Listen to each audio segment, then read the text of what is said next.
Hello everyone, welcome to our channel.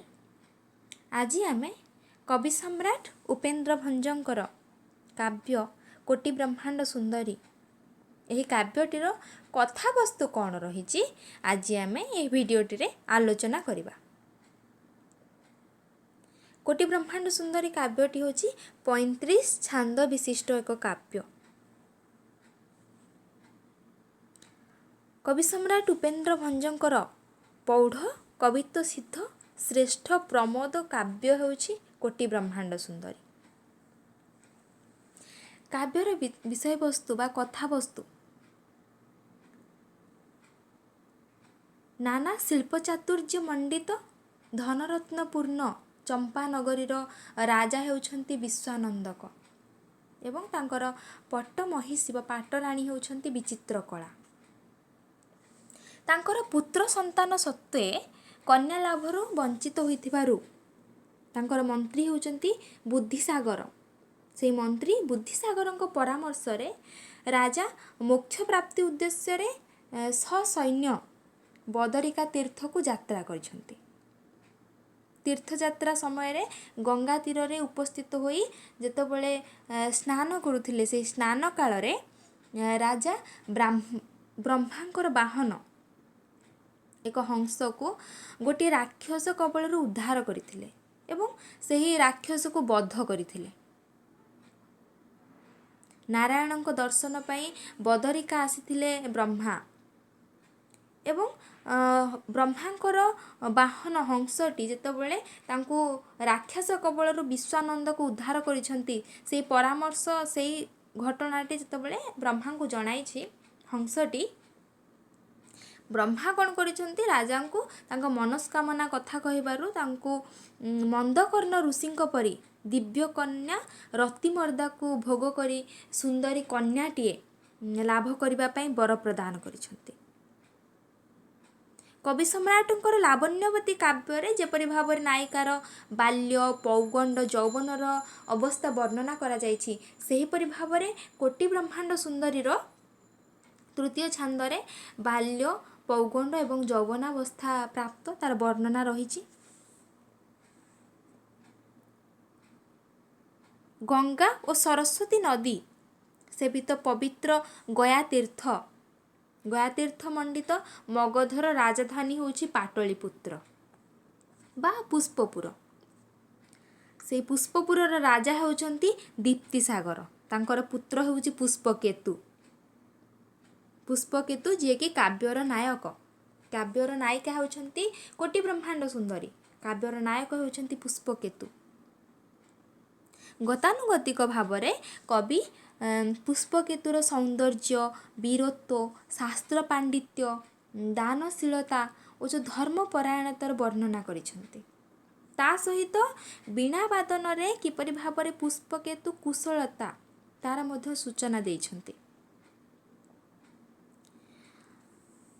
पुष्पकेतुर वीणा वादन रे संतुष्ट होई नारद ब्रह्मा सृष्ट एक दिव्य सुंदरी कन्या लाभ संपर्क रे मध्य वरदान करती। नारदंकर अंतर्धान परे शून्यरु नाना चमत्कार विद्या निपुण मस्करी माने बा जो माने होचंत अद्भुत पुरुष माने सन्यासी बेशरे राजकुमारଙ୍କ निकट रे आसी उपस्थित होइछंती। राजकुमारଙ୍କ दुई सखा विद्यानिधि जे कि पुरोहितर पुत्र आ जशवंत जे होची मंत्री पुत्र से सब बेल पाई कि पुष्पकेतु बा राजकुमारଙ୍କ पाखरे रहंती। पंचम छांदरे कोटि ब्रह्मांड सुंदरीर शोभा और गुण वर्णना रही। नवजौवन रे अनिंद्या सुंदरी राजकुमारींकर जो हाव भाव लीला विलास प्रति आग्रह वृद्धि पाए तार अपरूप सौंदर्यर प्रशंसा रे श्रोता माने मध्य मोहित हुअन्ति। जेमार दिव्य तरुण प्राप्तिर अभिलाष प्रसंग वाहन हंस ठारू जानी ब्रह्मा हंसी दुहिता को मानवी रूपे दान करी जेमार सखी भावरे कोटि ब्रह्मांड सुंदरी निकट को पहुँचेबा को निर्देश दियंती। आ कोन रहिछि ना बसंत काल रे दुई मित्र चित्रपंशु और दुई कवि ତର୍କବିତ୍ ଓ ବାଗୀଶ୍ୱରଙ୍କ ସହିତ ବନ ବିହାର କାଳରେ ଜଣେ କବି ବସନ୍ତ ପ୍ରଶଂସା ଛଳରେ ପୁଷ୍ପପୁର ରାଜକୁମାରୀଙ୍କର ରୂପ ଲାବଣ୍ୟର ଉଚ୍ଛ୍ୱସିତ ପ୍ରଶଂସା ମଧ୍ୟ କରିଛି। ମନ୍ତ୍ରୀପୁତ୍ରଙ୍କର ବାକ୍ ବୈଦଗ୍ଧ୍ୟରେ ଜେମା ସମ୍ପର୍କରେ କୋଟି ବ୍ରହ୍ମାଣ୍ଡ ସୁନ୍ଦରୀ ସମ୍ପର୍କରେ ରାଜକୁମାର ଚିତ୍ତରେ ମୁଗ୍ଧତା ଓ ଆତୁରତା ବୃଦ୍ଧି ପାଏ। ସପ୍ତମ କୋଟି ବ୍ରହ୍ମାଣ୍ଡ ସୁନ୍ଦରୀର ଶୋଭା ବର୍ଣ୍ଣନା, ଛବି ବର୍ଣ୍ଣନା ଯେଉଁ ସପ୍ତମ ଅଷ୍ଟମ ଛାନ୍ଦରେ ବର୍ଣ୍ଣନା କରାଯାଇଛି ସେଥିରେ ବର୍ଣ୍ଣିତ।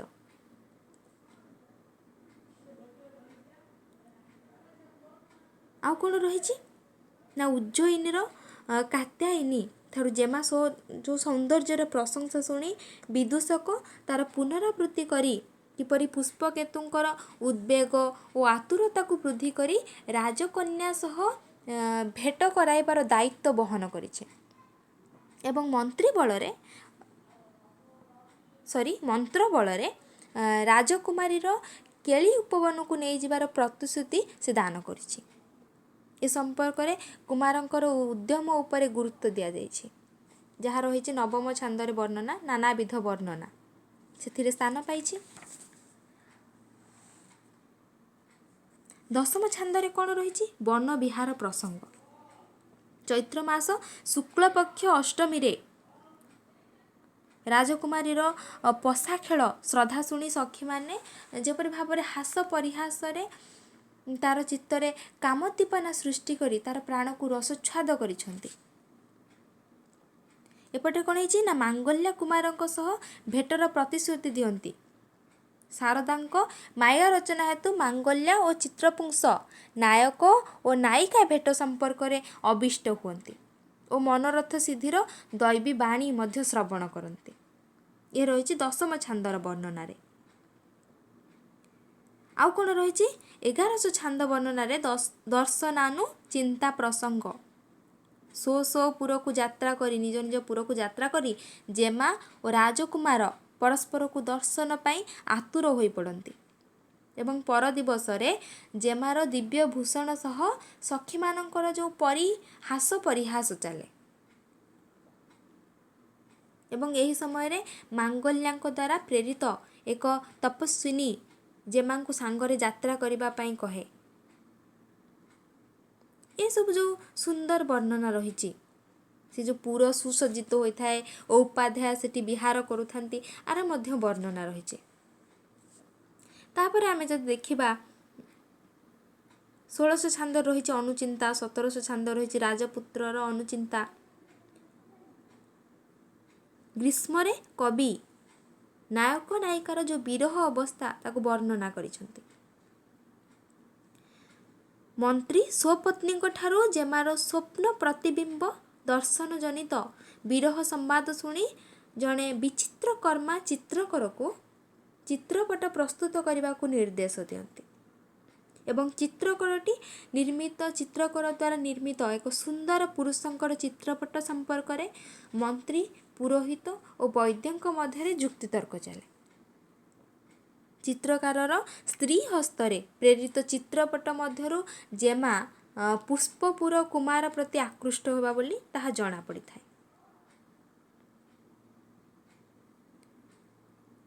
ଆଉ କ'ଣ ରହିଛି ନା କୁମାର କୁମାରୀଙ୍କର ଯେଉଁ ଅନୁରାଗ ପରସ୍ପରକୁ ଲାଭ କରିବାର ଦୁର୍ବାର ବାସନା ବ୍ୟକ୍ତ କରିଛନ୍ତି କବି ସମ୍ରାଟ 20 ଛାନ୍ଦରେ।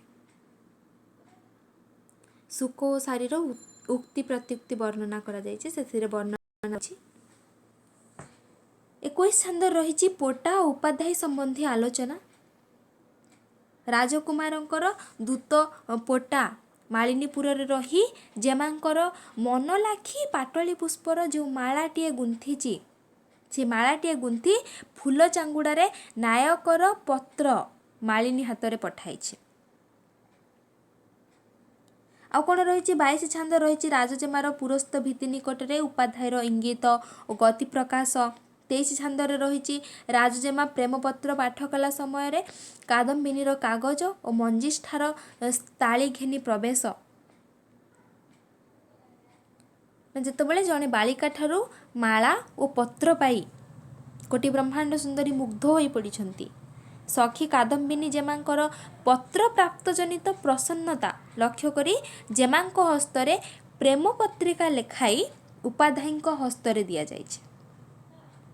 ଅବଧୂତି ମନ୍ତ୍ରୀ ବଳରେ ଉପାଧ୍ୟାୟଙ୍କର ସଙ୍ଗରେ ରାଜକୁମାରଙ୍କର ଯେଉଁ ବିହାର ଉପବନରେ ପ୍ରବେଶ କରନ୍ତି। ବିରହ କାତର ଅବସ୍ଥାରେ କୁମାର କୁମାରୀଙ୍କର ପତ୍ର ପାଇ ଆନନ୍ଦିତ ହେବା କଥା କୁମାରୀଙ୍କୁ ମଧ୍ୟ କୋଟି ବ୍ରହ୍ମାଣ୍ଡ ସୁନ୍ଦରୀଙ୍କୁ ମଧ୍ୟ ଜଣାଇ ଦିଆଯାଏ। ଇଏ ହେଉଛି 23 ଛାନ୍ଦର ବର୍ଣ୍ଣନା ରହିଛି। ରାଜା ହେଉଛନ୍ତି ବିଶ୍ୱାନନ୍ଦଙ୍କ କୋଟି ବ୍ରହ୍ମାଣ୍ଡ ସୁନ୍ଦରୀର ବିବାହ ସମ୍ପର୍କରେ ଆଲୋଚନା ଯେତେବେଳେ କରୁଛନ୍ତି, ଦେବର୍ଷି ନାରଦଙ୍କ ବାଣୀରୁ ଶୁଣିଛନ୍ତି ଯେ ପୁଷ୍ପପୁର ନଗରରେ ଅଦ୍ଭୁତ ଚାମରୀ ମୃଗଟିଏ ଭ୍ରମଣ କରିବ। ତାର ଚାମର ଅବଲୀଳାକ୍ରମେ ଛେଦନ କରିପାରିବା ଯୁବକ କୋଟି ବ୍ରହ୍ମାଣ୍ଡ ସୁନ୍ଦରୀର ଯୋଗ୍ୟ ବର ହେବ ଏବଂ ଶୂନ୍ୟରୁ ପାରିଜାତ ମାଳା ଆସି ଯେଉଁ ବରଟି ହେବ ତାର ବରର ଗଳାକୁ ଭୂଷିତ କରିବ। ଏହାପରେ ଯାଇକି ରାଜା ଯେମାର ସ୍ୱୟଂବର ପାଇଁ ଦୂତ ହସ୍ତରେ ବିଭିନ୍ନ ରାଜ୍ୟର ରାଜାଙ୍କୁ କ'ଣ କରିଛନ୍ତି ନା ସମ୍ବାଦ ପ୍ରେରଣ କରିଛନ୍ତି ଏବଂ ଦୂତମାନଙ୍କ ଘୋଷଣାରୁ କୁମାର ଯେତେ ସବୁ କୁମାର ରହିଛନ୍ତି ଯେମାର ସ୍ୱୟଂବରର ବାର୍ତ୍ତା ଶ୍ରବଣ କରନ୍ତି ଏବଂ ମନ୍ତ୍ରୀ ପୁରୋହିତଙ୍କର ପରାମର୍ଶ କ୍ରମେ ବିରହଦଗ୍ଧ କୁମାର ପୁଷ୍ପକେତୁ ପିତାଙ୍କର ଆଦେଶ ପାଇ ସସୈନ୍ୟ ପୁଷ୍ପପୁରକୁ ଯାତ୍ରା କରନ୍ତି ଏବଂ କୁମାର ଅନ୍ୟ ରାଜାଙ୍କ ସହ ଚମ୍ପାବତୀପୁର ଉଦ୍ୟାନରେ ଏକ ରତ୍ନବାସର ଅବସ୍ଥାନ କରନ୍ତି। କୁମାର ଓ ଯେମାଙ୍କର ଯୋଗସୂତ୍ର ଓ ପ୍ରଣୟର ପତ୍ରରେ ତାର ବାହିକା ହୁଏ ମାଳିନୀ। ଯେମା କିପରି ଭାବରେ ଆନନ୍ଦରେ ଉତ୍ଫୁଲ୍ଲ ହୋଇ ଉଠନ୍ତି, ରାଜକୁମାରୀର ଚାତୁର୍ଯ୍ୟପୂର୍ଣ୍ଣ ପତ୍ରରେ ମୁଗ୍ଧ ହୋଇ ପଡ଼ନ୍ତି କିପରି ଭାବରେ ରାଜକୁମାର, ତାହାର ବର୍ଣ୍ଣନା ରହିଛି। ଦିନେ ପ୍ରଭାତରେ ଚିତ୍ରମୃଗର ଆବିର୍ଭାବରେ ନଗରୀର ଯେତେ ସବୁ ନରନାରୀ ଥିଲେ ତାକୁ ଦେଖିବା ପାଇଁ କୌତୂହଳ ହୋଇ ପଡ଼ନ୍ତି। ରାଣୀ ହଂସପୁରର ରମଣୀମାନେ ପ୍ରାସାଦର ଯେଉଁ ରହିଛି କଳା କବାଟିରେ ଯେମା ସହ ମୃଗ ଶୋଭା ଦର୍ଶନ କରନ୍ତି। ଯେଉଁ ସବୁ ରାଜାମାନେ ନିମନ୍ତ୍ରିତ ହୋଇକି ଆସିଥିଲେ ନବରତ୍ନ ଖଚିତ ସିଂହଦ୍ୱାରରେ ଉପସ୍ଥିତ ହୋଇ ଚିତ୍ରମୃଗର କ୍ରୀଡ଼ା ଚପଳତାରେ ମୁଗ୍ଧ ହୋଇଯାନ୍ତି ଏବଂ ରାଜାଙ୍କ ଆଦେଶରେ ଚିତ୍ରମୃଗର ପୁଚ୍ଛ ଛେଦନ କରିବା ପାଇଁ ଅଶ୍ୱପୃଷ୍ଠରେ ପଶ୍ଚାତ ଧାବନ କରନ୍ତି, କିନ୍ତୁ ସେଥିରେ କେହି କୃତକାର୍ଯ୍ୟ ପାଆନ୍ତି ନାହିଁ ବା କୃତକାର୍ଯ୍ୟ ହୋଇପାରନ୍ତି ନାହିଁ। କିନ୍ତୁ କୁମାର ପୁଷ୍ପକେତୁ କ'ଣ କରେ ନା ଦ୍ରୁତ ଗତିରେ ଧାଉଥିବା ଯେଉଁ ମୃଗଟି ତାର ପଶ୍ଚାତ ଧାବନ କରି ଶର ଦ୍ୱାରା ପୁଚ୍ଛକୁ ତାର ଛେଦନ କରି ହସ୍ତରେ ଧାରଣ କରେ। ସେହି ସମୟରେ ଆକାଶରୁ ପାରିଜାତ ମାଳାଟି ଆସିକି ତା ଗଳାରେ ପଡ଼ିଯାଏ। ରାଜା ସେହି କୁମାରଟିକୁ ବା ପୁଷ୍ପକେତୁକୁ ଶ୍ରଦ୍ଧାରେ ସ୍ୱାଗତ କରନ୍ତି ଏବଂ ସଚିବ ଚାମରଟିକୁ ନେଇ ରଖନ୍ତି। ତାପରେ ଆଉ ଯେଉଁ ସବୁ ରାଜାମାନେ ଆସିଥିଲେ ନିଜ ନିଜ ସ୍ୱ ଦେଶକୁ ଗମନ କରନ୍ତି। ଆଉ କ'ଣ ରହିଛି ବର୍ଣ୍ଣନା ନା କବି ସମ୍ରାଟ ତାପରେ ଗତାନୁଗତିକ ରୀତିରେ ବର କନ୍ୟାଙ୍କର ଜାତକ ମେଳ, ଯେଉଁ ଗୋଷ୍ଠୀ ବିଚାର, ବିବାହ କାଳ ନିର୍ଣ୍ଣୟ, ବରଯାତ୍ରୀଙ୍କର ଉପସ୍ଥିତିରେ ବିବାହ କାର୍ଯ୍ୟ କିପରି ସମ୍ପାଦନ ହୋଇଛି, ମଧୁଶଯ୍ୟା, ଗୃହମଣ୍ଡନ, ମିଳନର ବର୍ଣ୍ଣନା କରି କବି କାବ୍ୟଟିକୁ କ'ଣ କରିଛନ୍ତି ନା ଏଠାରେ ସମାପ୍ତ କରିଛନ୍ତି। ଏ ଥିଲା କୋଟି ବ୍ରହ୍ମାଣ୍ଡ ସୁନ୍ଦରୀର କଥାବସ୍ତୁ।